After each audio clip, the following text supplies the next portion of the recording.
Well, hello, gentlemen. How are you? Welcome am back to another episode. a mess. A this mess? morning. Yeah, I was dropping everything, coffee on, books on the floor. I like that. Messy's fun. Messy is fun. Messy is necessary for some fun, I think. Yeah. How are you, Brad? Oh, I'm doing pretty good. It's Friday. The Man in Black. Well, Yeah. I am actually sporting the Man in Black. Yes. Johnny Cash sweatshirt for Nashville Soccer Club. Do you know why Johnny wore all black? I think you told us this before. Why is that?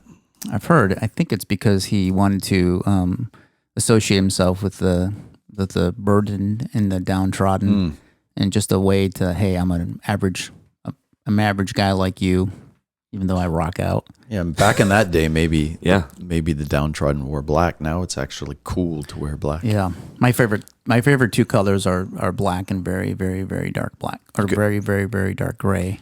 You go to New York City, Kinda like everybody Batman. wears black. Like that's a thing, right? I didn't know it was a thing, but yeah, probably. Yeah, it I makes just sense. observed that. Makes sense. It's a good observation. Yeah. Yeah. Yeah. I wear a lot of darker colors. I like black because the color of your personality really pops more on black. Very Yeah. nice. I thought you were going to say like it's it. a good representation of your personality. No, anything goes with black, right? That's right. Somewhere in black, I too. think I mean, that's it's why really- people wear it in cities. It's just quick, easy. I'm You don't a have to buy fashion lot of it. genius. I can tell you that this season, black is in. Black is back. Baby. Yep, and it's been like that for 50 years. Yeah. That's awesome. So last time, gentlemen, we spoke about how to 10x your prices, how to raise prices, and we are Why you have to raise prices. Like it's a must for you. If Yeah. you're listening to this, you're probably not charging enough. Yeah, and we're going through some interesting changes in this world, and depending on when you listen to this, there could still be a writer's strike for Hollywood and for entertainment shows. That's what we're in the middle of right now. And was listening to podcasts on the way over, and the debate is how do they raise or get compensated for their work in a rapidly changing world where maybe streaming services and studios are doing things differently. There's the fear of AI generated, lots of things. So how can we apply that to agency life and entrepreneurs and solopreneurs that are listening to this? So we talked about it in the last episode, and we left off and said we wanted to circle back around. So here's part two. So maybe we can go deeper on pricing and because I'm guessing that if it's the first time you thought, how in the world could I literally, if I wanted a 10x, like how could I do that? I would imagine that most people would be like kind of almost discouraged at that thought. I've gotten that a lot when I've talked to people. They're like almost like, I don't know how that would be possible, right? And so I think today we can maybe dig into the mechanics of it. Hopefully prove that it's possible, so that at least you're listening to this and you're like, oh, like that is maybe someone's doing it, so maybe it is possible. And I know prior to the last episode we were talking about creativity, and the two things connect, right? And actually, in between the recording of the last episode and this episode, I read this book, The Science of Getting Rich, and then you and I were talking about it. Yep. This book was written in the 20s. I think it was the 20s, maybe even earlier than that. And it's so interesting. I would recommend it. 1920s, that is. Yeah, the 1920s, right? Exactly. I would recommend it. You need to have an open mind because it's kind of weird if you're not used to like thinking about things outside of your own headspace. But if you allow yourself to think about it, it's basically all about creativity, and how creativity is how you get anything. It's an unlimited well to generate income. Period. And so I would venture to say that thinking about how to 10x your prices is an example of using creativity, not anything else, to generate more income, right? And we were also saying too, I read an interesting study that you can download it. It's about a 40, 50-page study. The World Economic Forum releases every few years a worldwide study of companies, and I believe they interviewed in detail over 800 companies worldwide, and in the context of various things that they ask CEOs, executives, and directors. And one of the interesting things they put on that was a graph that caught my eye, and it said, would you rank in priority the top skills that are going to be in demand and needed in the next several years? And so you're thinking, all kinds of logical perspectives, but in the context of what you just said, Ken, the number one thing that they said is going to be needed is creative thinking. Number 2 was analytical, logical thinking, and number 3 was knowledge of the technology and the tech landscape.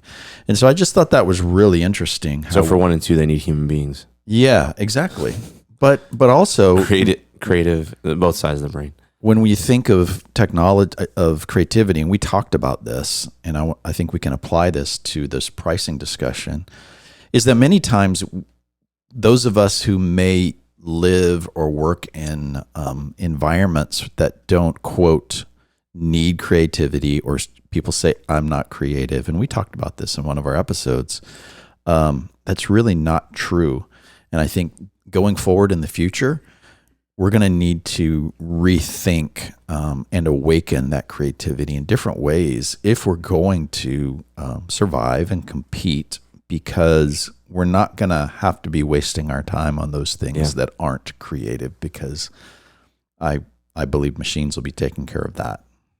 Right.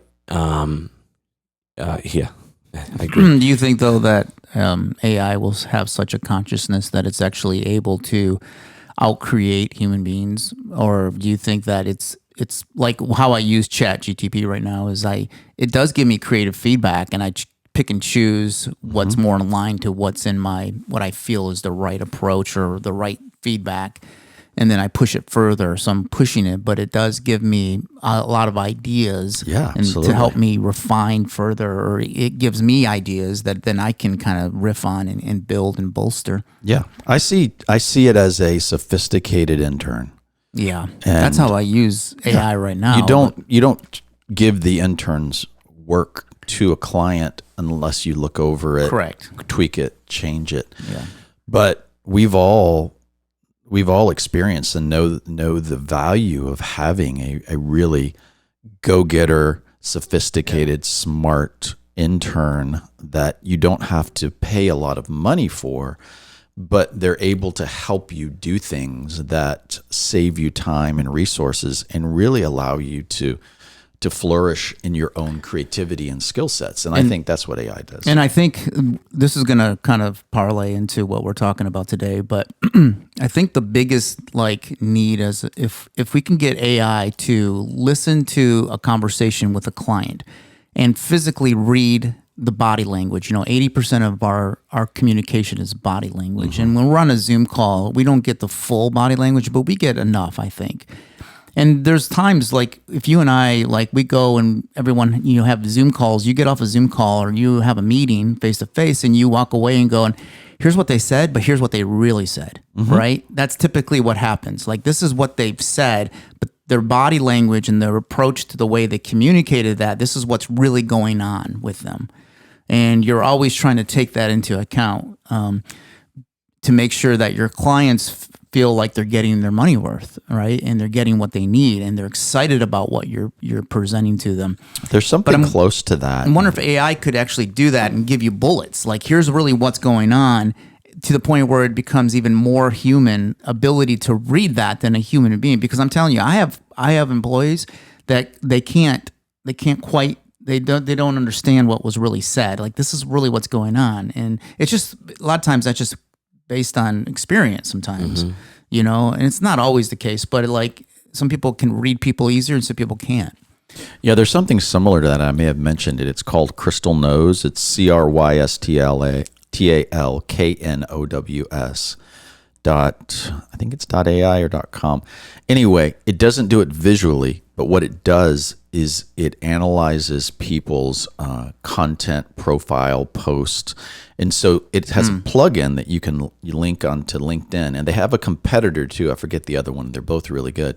But what it does is it analyzes and looks at all of that text and it processes in context of personality profiles. Wow. So it says from a disc perspective and a couple others, it says this is what this person is. And then it gives you a whole list of when you email them, use this, don't say this. This is what a person values. This is what their ultimate fears are. This is what and it's all based on a large language analyzation. Minority and Report. It's really good. It's really helpful because some people, it'll tell you like, don't use small talk, or this one, or it'll say, do use small talk, or this person values, socializing. This person does not. He just wants to know the facts. This person's risk averse. This person's not. Yeah. So anyway, that's an interesting tool. But getting back to certainly pricing, have you guys thought any more about our last episode when we talked about that? And I know, Brad, in getting ready for this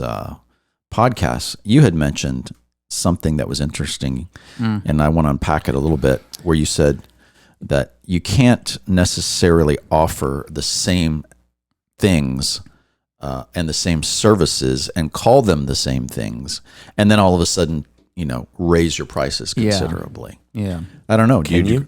Do you agree with that? Disagree with that? I don't know if I do. I do think labels matter. We talked about that last time, but I think they matter. I believe, and I've experienced that they matter way more than we even realize, right? Like this book costs whatever, $10. Like the guy who wrote this book, if he was live teaching this to me, would be a lot more. The guy who wrote this book, if he was live sitting across the room from me, would be a lot more as well. The information's the same. The label and the mode of transport matters. But the experience is much different. That's probably why, right? Yeah. And so I do think like what we call things, and that's just one example, but like even like I said last time, like if you're just calling yourself an agency puts you into a certain category where certain people expect certain types of things and certain prices and certain ways of engaging with you. That may not be advantageous to you. It depends. So I think just questioning some of those things like this has to be this way, or this is the way we've always priced, or this is what competitors. I would actually say like I think it's worth in like being aware of what competitors charge, but I think it might be possible that competitors only matter when they're comparing you from a distance and they've never interacted with you. Once you get past a certain level of trust and relationship, even just a little bit, I don't think that matters anymore. And so there's so much there that if you're looking to, so maybe we can dig into like what you're doing, what we're doing, what you're doing around this, because Brad, I know you said you were working on that with your team, and and let me just remind everyone, like it's okay. I think it's important to create wealth, like especially being a business owner. Like that's why you're in business. So that's number one. Like so you shouldn't feel bad about that. You should also, I believe, your business needs to like serve you the best as the business owner. Otherwise, if it doesn't make you happy, it doesn't serve you the best. It doesn't produce the wealth that you want to create. It's not fulfilling. How in the world would you ever be able to do a good job for the people that you're serving anyway? So I do think, if you're happy with where you are, like it's truthfully, like you're like prices are great, all kind of stuff. Don't worry about raising your prices. But I know I run into so many service businesses and agencies that are really struggling on the profit side, that are really struggling, to make healthy profits and incomes that, and ultimately profits, even relative to all other business models like restaurants and stuff. Like agencies really struggle there because there's a lot of manpower and it's a very expensive model, and you're often selling hours, so you're not exponentially scaling. The funny thing, I had this funny conversation. This is one of the problems with pricing based on hours. I had this conversation with somebody in my company. They're like, "Oh, it only takes this many hours to do something." I'm like, "Well, the first time we did it, it took like 10 times as much. And then so you charge let's call it 10 hours, right? And then it took less, and then now we charged 8 hours, and now it takes 1 hour. Wait, like that's called innovation. In any other industry, it's innovation. That's your gap. That's your product. Sure. That's your margin. You don't lower. You don't say, now that we've started manufacturing this more efficiently, we're going to charge you less. That's not the case, right? Now that we've spent all this time figuring out a new manufacturing process. Less everybody else has figured it out too, and the market calls for reduced cost. But maybe. But I think there's still a way. Yeah. Let's hear it. Well, that would be. You have to add a value to it. That is brand. Brand would be one way, right? Yeah, and all the category with that. Owning a category and renaming a category, and I think that's the missing piece in my mind. Is it's rethinking how you present yourself, and it's rethinking like what is the unique quality that only you as a business can offer. And I think we see it in brands, like Slack didn't say, hey, let's build a new inter-office messaging program for everyone to use. And so now people don't say, send me an inter-office message on that. You say, right. Slack it to me, right? Yeah. And when you go and rent a house, regardless of the platform, you say, I'm going to Airbnb this, right? It's like they created their own, or I'm going to grab an Uber. And you might take a Lyft, or you might there's a few things else to that, right? Like, so one, I want to land the fact that like, if you're charging hourly, and you're innovating, you need to then decouple from hours. Otherwise, right. That has to happen. Otherwise, you don't have a business. By the way, you just don't. If you don't do that, a business innovates on products, and it makes money by like delivering a service at a certain level and reducing the cost at which it takes to deliver that. People aren't focusing on the service; they're focusing on the result, payoff, and the brand. The thing, right. Yeah. The second thing is like when you change the label. To your point, like. I believe naming things are important. Like naming, that's why agency is so hard. Is because when someone comes to an agency, they expect you to do media buying and branding and website design and all these things that are these kind of like, I would call them commodities, commodity labels. Right? Yes. They're not commodity services, they're commodity labels. Yes. That'd be like the inter-office messaging platform, and there's 5 inter-office messaging platforms, and you could choose any one. Slack called it Slack. It felt really weird probably at the time and super corny, I'm sure. Airbnb, like when the first person like I'm going to Airbnb this thing, it felt probably weird and corny. Am I suggesting that you say I'm going to medicate this thing? Because like I don't know that that's the case, but like maybe it is for you. Sounds good though. I like the sound. It has a good ring. It's the first time I've ever said that. Well, start using that for your client. Yeah, we're going to medicate it. What's that? Well, that's our unique process that only we have. We're going to medicate it. Medicate. That's good. But my point is like if I think I'll stop talking and let you talk about what you've been actually doing, because like, but the more you talk about things in the labels that are commodities, the less you will be able to do anything about changing your income, your pricing, and your profit. And you won't be able to decide that. That's the problem. So when you think about how do I increase my prices, it's, I believe, focusing on what the value that thing creates. And that's where like figuring out, okay, I asked myself the question, like, how could we charge 10 times as much for this thing? That may sound crazy, but it's worth thinking about, right? Yeah. Because I bet now if you get out of the head and you start using your creative mind, you can start thinking of ways that you could, right? Then I put the restriction on our team without spending more time on it. Yeah. Right. So how could we 10x our prices without increasing our expense?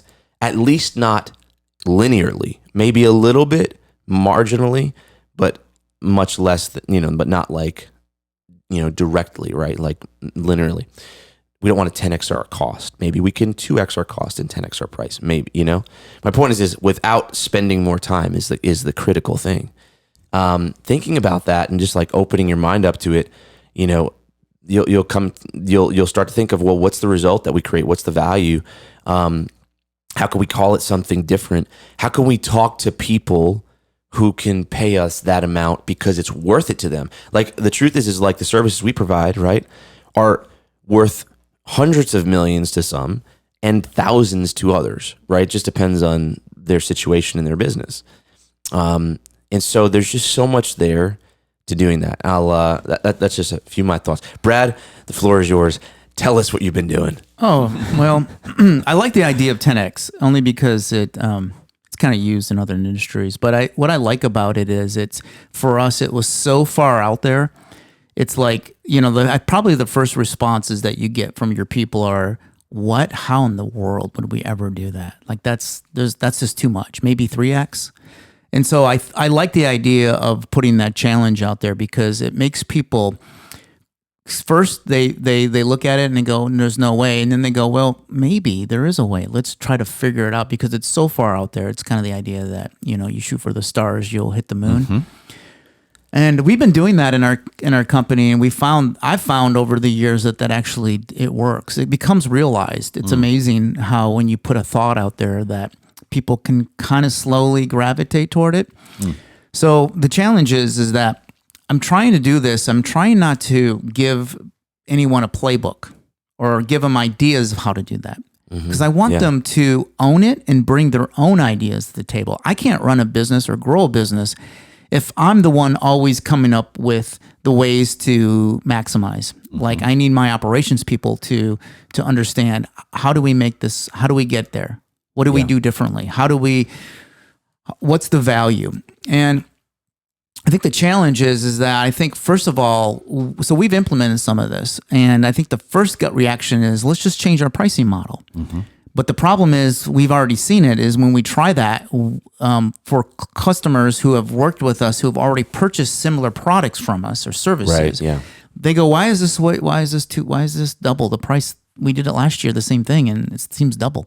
And you can't do that. Like, well, you could, but it's harder. Yeah, it's much harder, and you can't even. I would say in this day and age, it's probably not in this era. It's not that uncommon, probably. So for us, we have to look at what specific projects or what type of work can we do that on, and where there's that value that the customer in the end would go, this is awesome. They did an awesome job, and I don't care how much it cost. It met our timelines, it met our deadlines. So you have to do it in a certain way, and I think we're still trying to figure that out a little bit. Now, we've been able to raise prices on certain things. We've reduced talking about hourly rate. We don't even talk about it. Now, we do budget hourly rate, but we don't talk about it with our clients. We just say this is the cost, and we don't even get into the nuances to itemize things as much. We just try to say, hey, this is the cost, but we're really focused on this is the value. The challenge that I think is hard is like, listen, if they hire us versus White & Kennedy is going to be 10 times of our price. They're already that out. They've already figured it out. Right. It's because, they've had this 30, 40-year run of track records working with, just Do It, Nike, and all the, Milk does a body good. We've all known these national brands. They can charge that because they have that cachet. Now, we're not there yet. I wish we were. And so how do you 10X in the meantime? And I think for us, it's selective 10X. So we may 3X, and that might be okay for now. But I think the key is you have to have a temperature on your client. If your clients, like, you need to sit down with your team and go, what is the excitement of our clients for us? Rate them from a 1 to 10. And if you go, our clients, we feel that our clients is probably they're about a 6. They like most of the stuff. Last couple times I've been on calls, there's been a little frustration. I can hear we're not on time. They want things faster. Something's not quite right.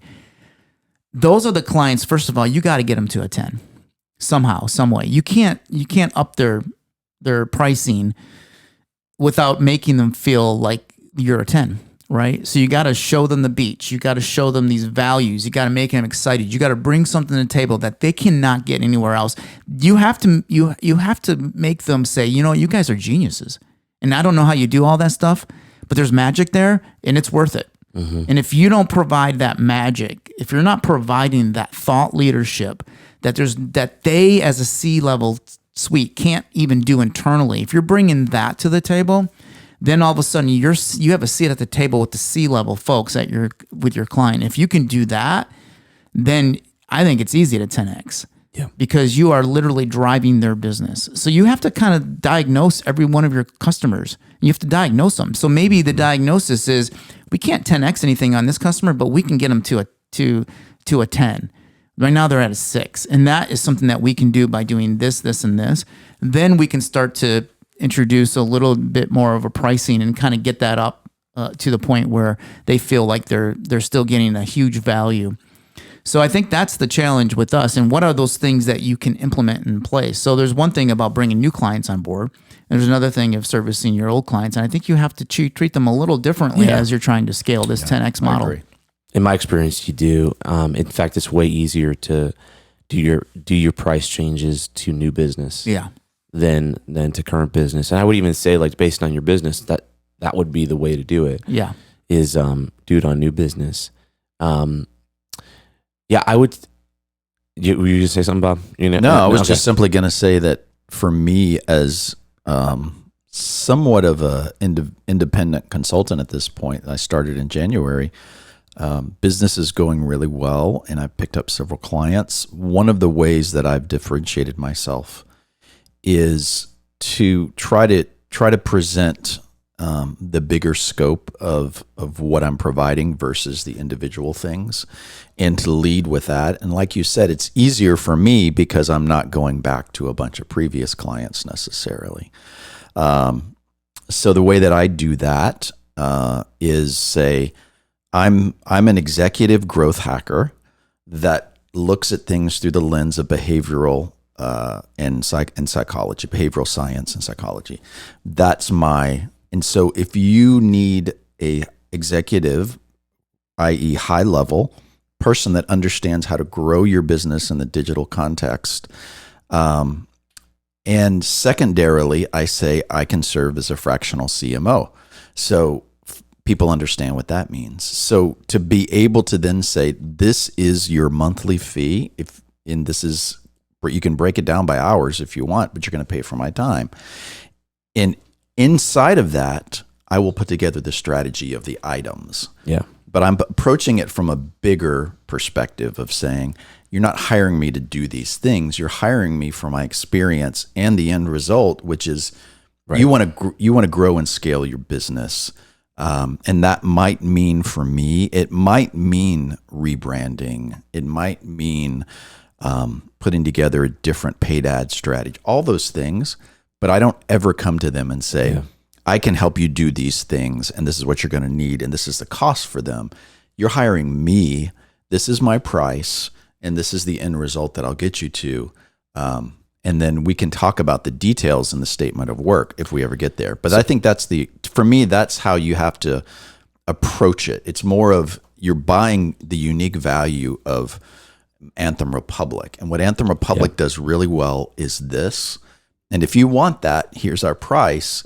And then we get to what are the individual deliverables. I think so many people lead with the deliverables. Yes.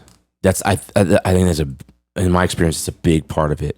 Is we talked about, like, what's your superpower and being the only one, being the category of one. Mm-hmm. And that may sound impossible, but I would say it is possible. You can create that. The cool thing is, like, you create that out of your creativity.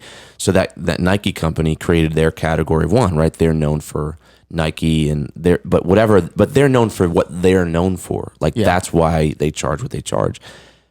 I would ask the question, you could probably do the exact same thing, just in a different way. Sure. Like, you're known for certain things that no one else is, right? So I think like, when you center the value based on like, if you build everything around you being the only one for this thing, then you really can, there's no price comparison. And when you can figure out who you're really targeting and who you're best for and who you're worst for, so that when those people find you, they're like, I'm willing to pay whatever because these are the guys these are the people for me. that also helps it. So there's like, I would say, a brand component in price, in changing pricing, Absolutely. which is that. And you got to be willing to walk away. Yeah. But I also would say, like, that's where I think I said this last time, like, you can't be an agency. Right. Because you're not a consultant. Right. You're Bob Hutchins. Right. It's very different. Right. Like, you may do consulting. Right. We may do some agency-like work. Yeah, we do some agency-like work. Yeah, we do some non-agency stuff. Mm-hmm. We're Medicake. This is what we do. This is the exact person. If you like this, this is who we're for. We deliver these types of results. We've had this type of experience. We had this type of success. Oh, you're looking for an agency? Okay.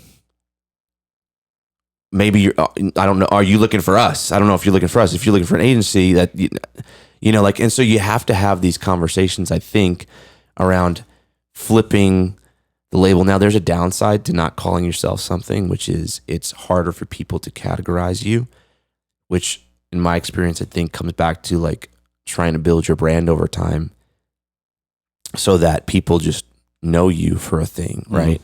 Nike's not a shoe company. It's Nike. Like, we all know the value brand, but I think going in as like, we are,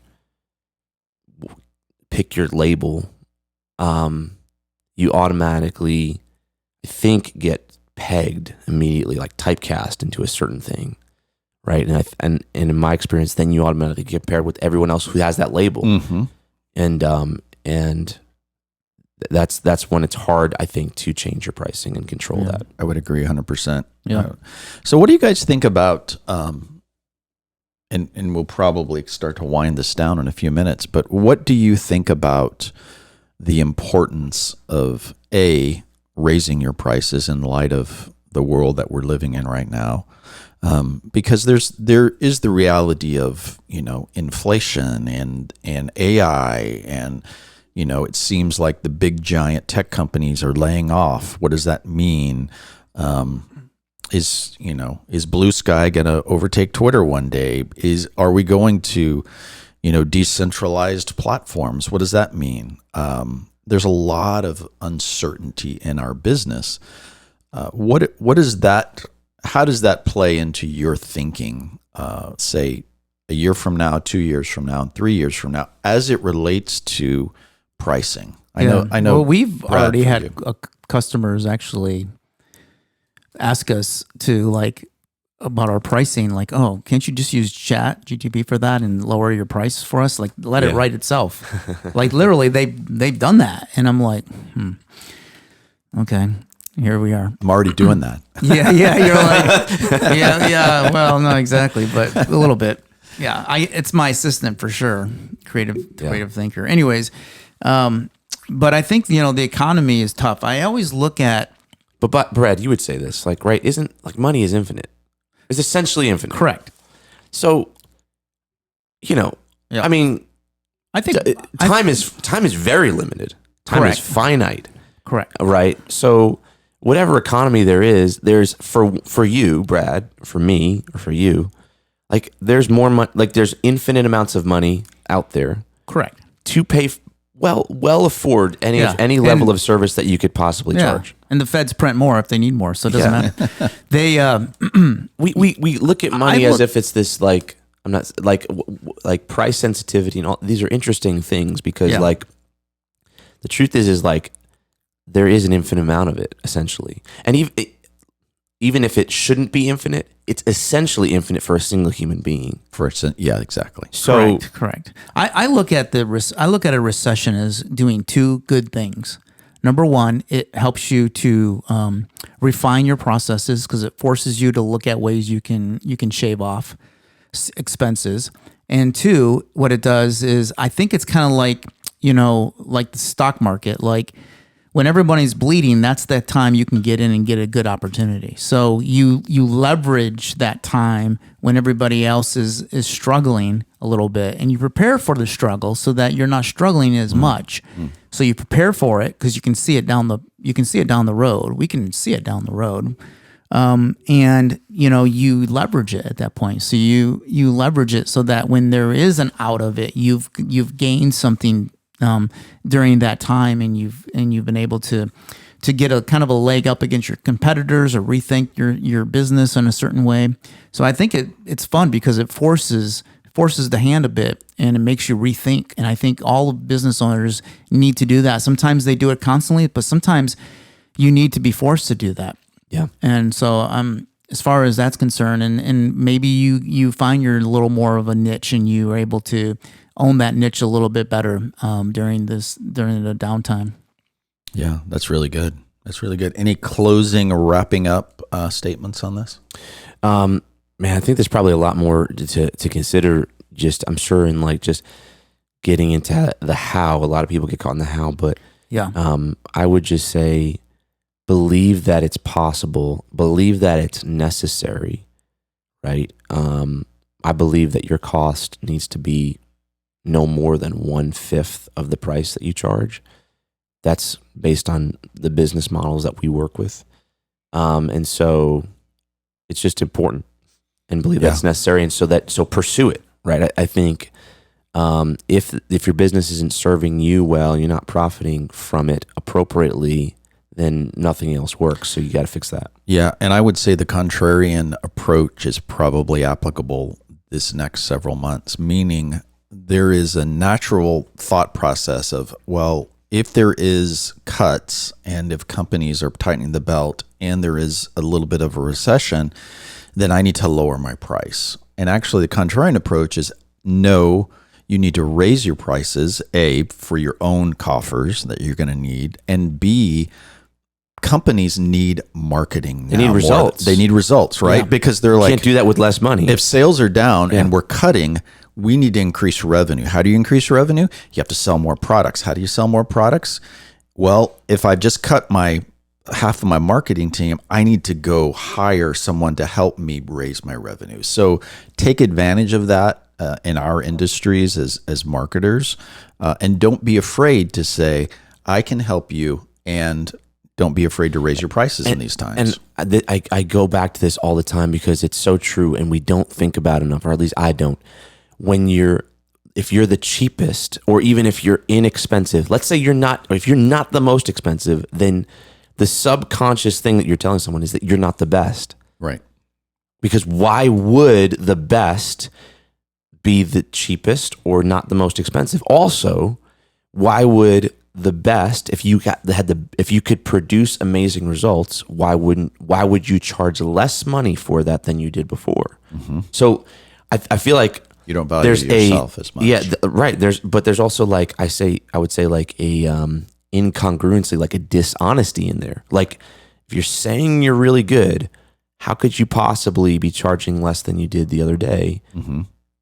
Because doesn't it take more work to be good in a down economy? Right. So I think, man, when you can align these things, they actually work really well together. And I think we can wrap up this series with this thought. And you've said it several times, Ken, is we're not talking about, at least I'm not talking, and I don't think you guys are either, talking about raising or 10xing your prices to arbitrarily rip people off or be greedy, or like, I want to get really, really, really, really, really rich. Well, ripping off is only the case if there's no results. Exactly. Or it's the exact same results that you're not bringing value to that person. If those results were devalued before, it would probably be fine. Right. Like, so I just rip off is almost like there's nuances of that. Yeah. Right. Yeah. It's not just price. Exactly. Yes. But I think our point is what you always say, Ken, and what we all believe too, is people are happier when you charge them more money, because it gives you the resources to do an amazing job, so that ultimately the client is really, really happy. Him getting the best and lowest price results in frustration on both parts, because we as agency people cannot do the work efficiently, can't give him the best, can't hire the right people, pay the best people, because we don't have the resources or the money to do exactly that. Right. And that person, he or she, gets frustrated. So that's why you 10x it, so you can be the best that you can be, and they can be the happiest customers on the other end. Absolutely. Right? Yeah. So, Yes. all right, guys. Until next time. All right. Like and review, please. Bye. Bye-bye.